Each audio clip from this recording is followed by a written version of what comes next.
Okay, hey everybody. So I'm on camera. La, da, da. All right, I'm going to go ahead and go through. This is the assignment that you had today, and I'm going to circle all the rational numbers. Now, remember that rational numbers, here is an example that's given up here.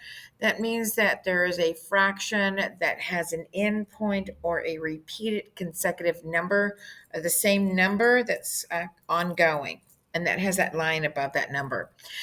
Um, so it can be a decimal, a fraction, or a whole number, or a square root of a number that has the same number that's multiplied by itself to get that. Irrational means that it has continuous numbers, the 3, 1, 4, 1, 5, 9, 2, like pi. So they're continuous different numbers, or it's yeah, that's it. Okay, so let's go ahead and finish this up. We did this in class today, the first line, and I'm going to go ahead and mark up the squares. I know I wanted that blue, not red. So I'm going to make that blue.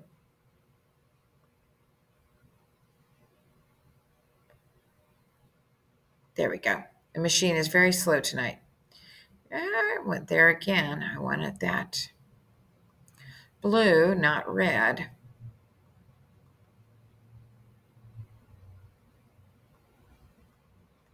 I just said that little square there. All right, so this is what we did in class.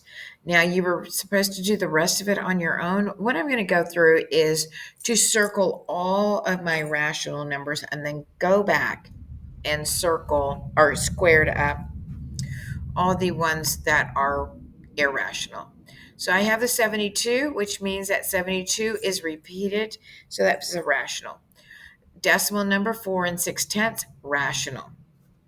2/5, rational number because it can be a fraction. 7 and 3/10, that's rational. Square root of 9. There we go. Kind of froze there. There we go. Let's go back over to here. We are on the red for the circle. Square root of 9 is 3, which is a rational number.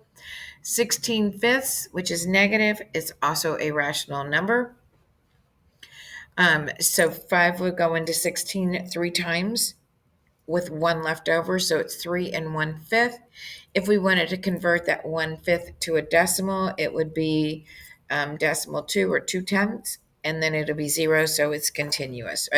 It stops, not continuous, but stops.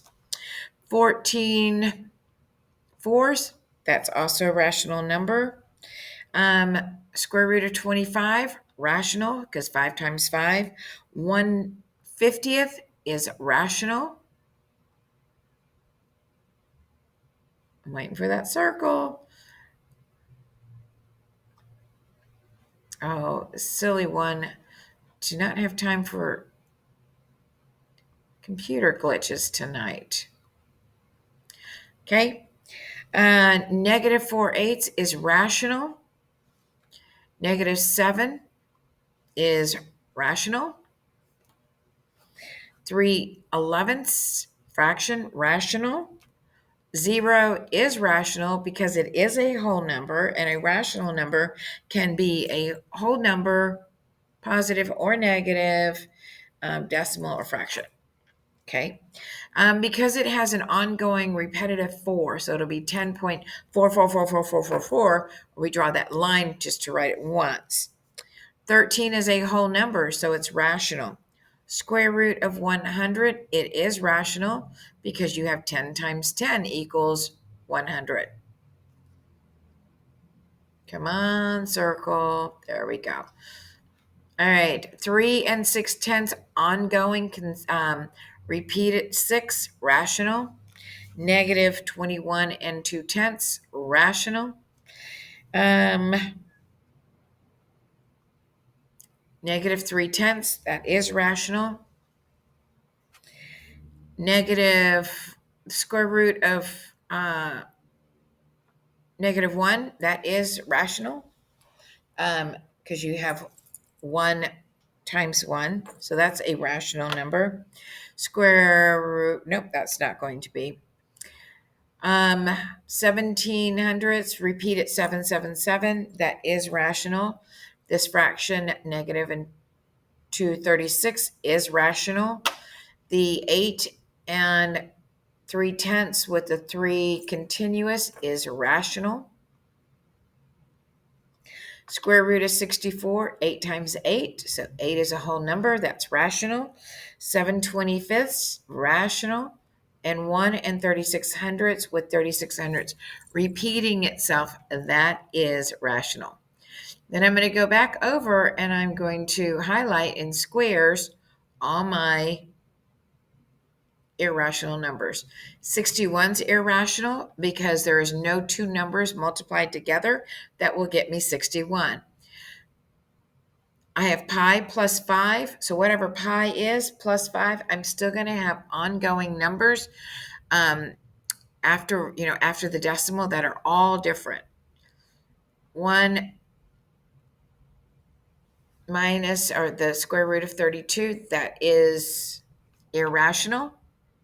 Again, there is no number that you can multiply together to get to 32. So if you wanted it that way, just on process of elimination. No two numbers to get to 90. 30 times 30, that's 900. 3 times 3 is 9. So there's no number. There's not a square root. It becomes a decimal. There's no two numbers that you can multiply together to get a square 5. It becomes a decimal number. No matter what pi is times 3, you're still going to have ongoing decimal numbers that don't have that are not the same. The square root of 4, whatever the square root of 4 is, plus the square root of 5, that's going to be ongoing. Because you can do the square root of 4, which is 2, but the square root of 5, no two numbers that can be multiplied together to get that. Square root of 14, that is also irrational. There are no two numbers that you can multiply together to get 14. You only have 2 times 7. So that makes it irrational. I'm waiting for my square. There we go. Square root of 2, it becomes a decimal with the numbers different ongoing. So there you go. That's what we have for this one. Now I'm going to flip over to that next page because I'm going to keep it all on the same one. So I'm moving over here. We're comparing rational and irrational numbers, and then we're going to be using the inequalities, which is less than or greater than. So I'm going to draw this out, and I will go ahead. We'll use the color green. How about that? All right, so if I have the square root of 2, which I know that it's going to be decimals, right? But that's positive, and we did this in class, and then you have a negative. Actually, I think I can type this out. Yes, I can.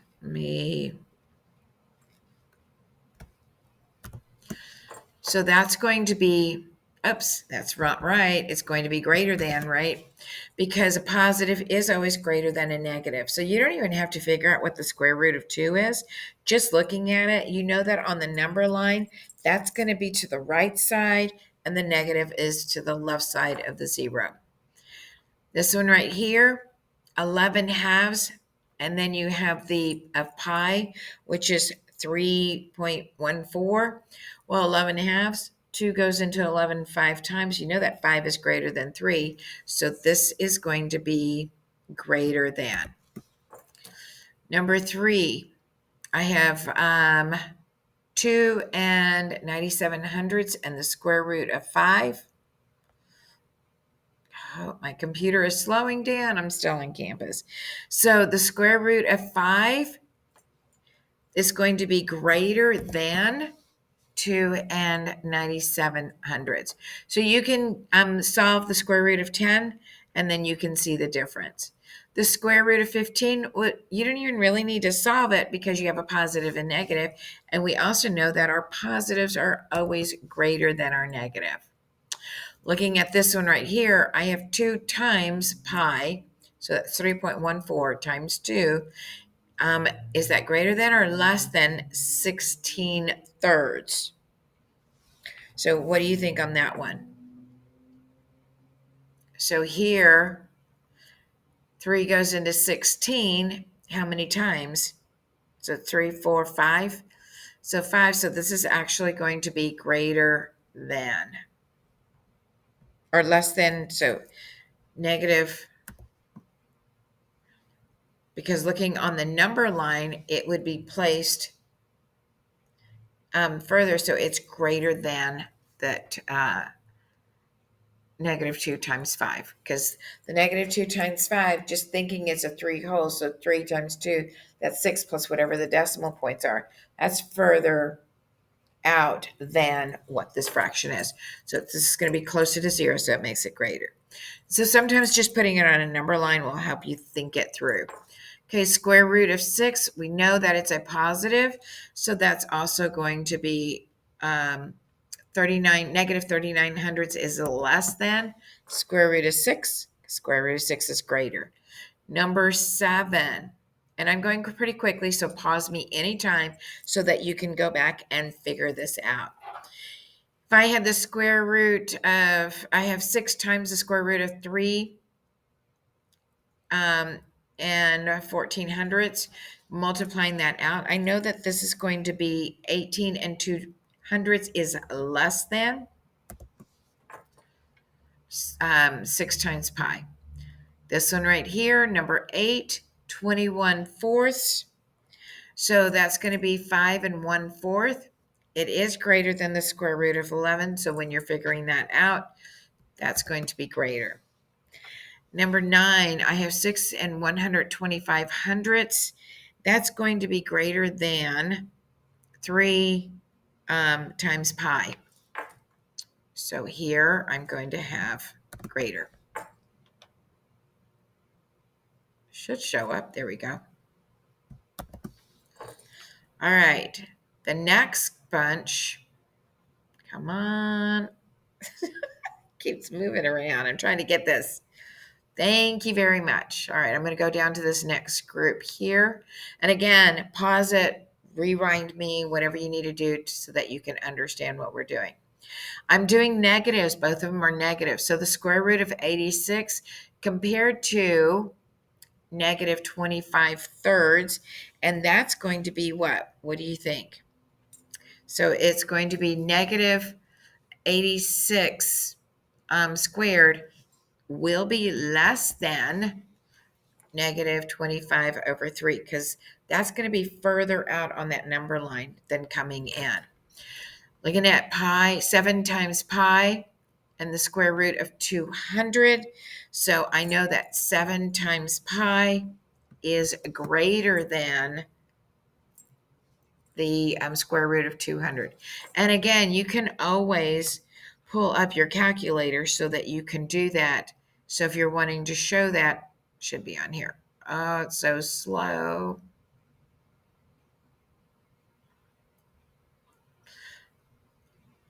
There we go. And I have the square root of 200.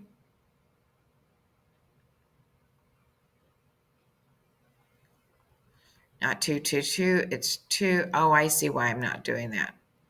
I should not have pulled this up because it's so slow. I'm going to hide that part.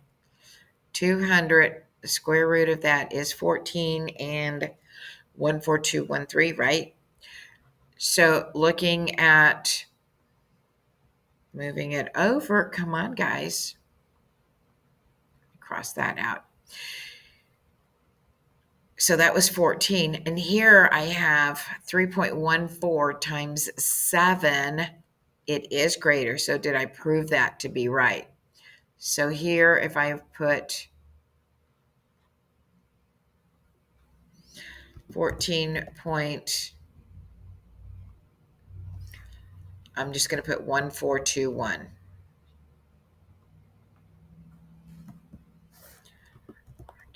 Okay. And then coming over here, I'm going to clear this out. This is going to be, I'm just going to do the 3.14 for pi times 7, 21 and 98 hundredths. So did I prove that that is greater than? Okay, so you're going to be showing your work below here so you can see that. All right, now I'm going to only have pi 4 plus whatever pi is, or the square root of 30. And here I know that this is going to be greater than. So 4 plus pi. Oh, I got to go home and get a different internet. So that's going to be greater. 13, we're looking at negative square. So this one right here, it's going to be greater. And on this part right here, okay, so when you're looking at this one right here, you're going to take the square root of 3. So that's going to make it 1 and 73. And there's additional numbers, but I'm going to just stop right there. And then I need to take 1 from that. So then it becomes 73 hundredths, right? It's still positive, so it's going to be greater than negative 3.14. So a positive versus a negative. Looking at this one right here next to it, I'm going to have the 3 times pi. So that comes out to, I've already did the calculation on that one. So it was 9 and 42 hundredths. And I just did it at 3.14 times 3. And then looking at this one right here, I'm going to have the square root of 17. I went ahead and calculated that. I had it at 4 and, is it 1? Not 1, 2, 3. Let me double check that. So I had the 17. Come on, stop slowing down on me. Maybe it's because I have too many windows open, possibly.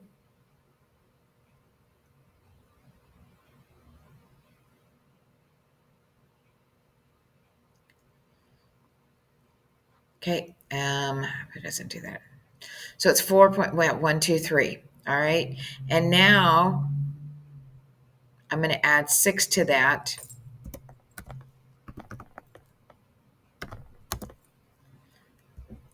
Plus 6. So that's 6 whole. So it's going to be 10 and 123 thousandths. So this part here, it's going to be less than my 3. So it's going. So 3 pi is going to be less than the square root of 17 plus 6. And so that's the way you're going to be working those out. So 15, looking at this particular problem, it's going to be less than. Oh my goodness, there we go. It's less than 16. You're going to have the 4 pi, so it's going to be 4 times 3 and 14 hundredths minus 3. Don't forget that that's 3 wholes, not a decimal. 3 wholes from the 4 times 3.14. So don't forget that when you're working on it. And that's going to be where it's going to be greater than the square root of 75. On 17, square root of 18 plus 8 more is going to be greater than the square root of 150 minus 4. 9 pi minus 2 is going to be less than, and you're going to have to be showing your work on here. There's only a few that I'm showing you. My computer's super slow, so I don't want to eat up all the time up on here trying to figure that out. And then you have that 40 minus the square root of 10. Coming over here to minus the square root of 24 is going to be less than the square root of 17 plus 4. 20, that's going to be greater than. And 21 is going to be less than. All right, and then I think we'll have time when we'll go over it briefly or just turn that one in. And then we're going to start applying it with a lot of the problems in ordering it from least to greatest and greatest to least. All right, you guys have a great evening. Talk to you tomorrow. Bye.